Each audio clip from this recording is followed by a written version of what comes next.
Details ಅನ್ನು ಕೊಡ್ತಾ ಹೋಗ್ತಾರೆ ನಮ್ಮ ಪ್ರತಿನಿಧಿ ಮಧುಸೂದನ್. ಇದರ ಕುರಿತಾಗಿ ಮಧುಸೂದನ್, ಒಂದು ಕಡೆ ಕರ್ನಾಟಕದ ವಿಧಾನಸಭಾ ಚಳಿಗಾಲದ ಅಧಿವೇಶನ ನಡೀತಾ ಇದೆ, ಮತ್ತೊಂದು ಕಡೆಯಲ್ಲಿ ಶಾಮನೂರು ಶಿವಶಂಕರಪ್ಪನವರ ಒಂದು ನಿಧನದ ಸುದ್ದಿ.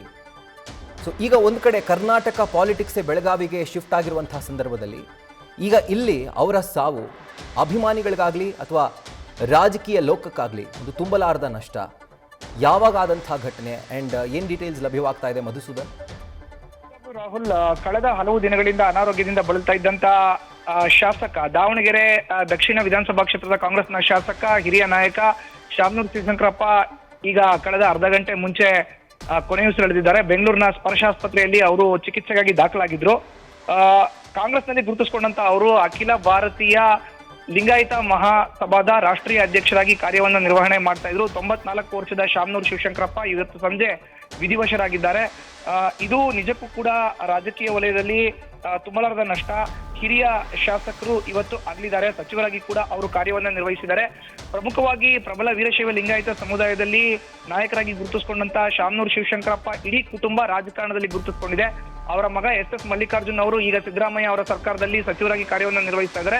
ಅವರ ಸೊಸೆ ಪ್ರಭಾವತಿ ಅವರು ದಾವಣಗೆರೆ ಲೋಕಸಭಾ ಕ್ಷೇತ್ರದ ಕಾಂಗ್ರೆಸ್ನ ಸಂಸದೆಯಾಗಿ ಕಾರ್ಯವನ್ನು ನಿರ್ವಹಿಸ್ತಾ ಇದ್ದಾರೆ. ಇನ್ನು ಶಾಮನೂರು ಶಿವಶಂಕರಪ್ಪನವರಿಗೆ ಕಳೆದ ಹಲವಾರು ದಿನಗಳಿಂದ ಅನಾರೋಗ್ಯ ಕಾಡ್ತಾ ಇತ್ತು. ಹೀಗಾಗಿಯೇ ಅವರು ಆಸ್ಪತ್ರೆಗೆ ದಾಖಲಾಗಿದ್ರು.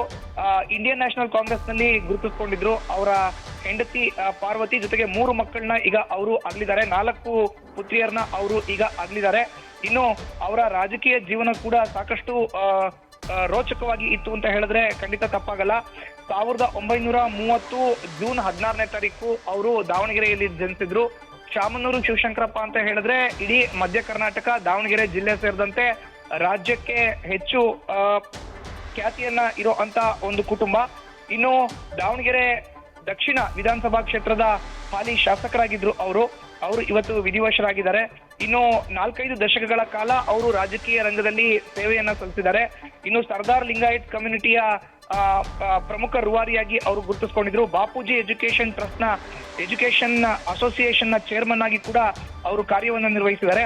Bapuji institute of engineering and technology ಅದರ ಒಂದು ಚೇರ್ಮನ್ ಆಗಿ ಕೂಡ ಅವರು ಕಾರ್ಯವನ್ನು ನಿರ್ವಹಿಸ್ತಾ ಇದ್ದಾರೆ.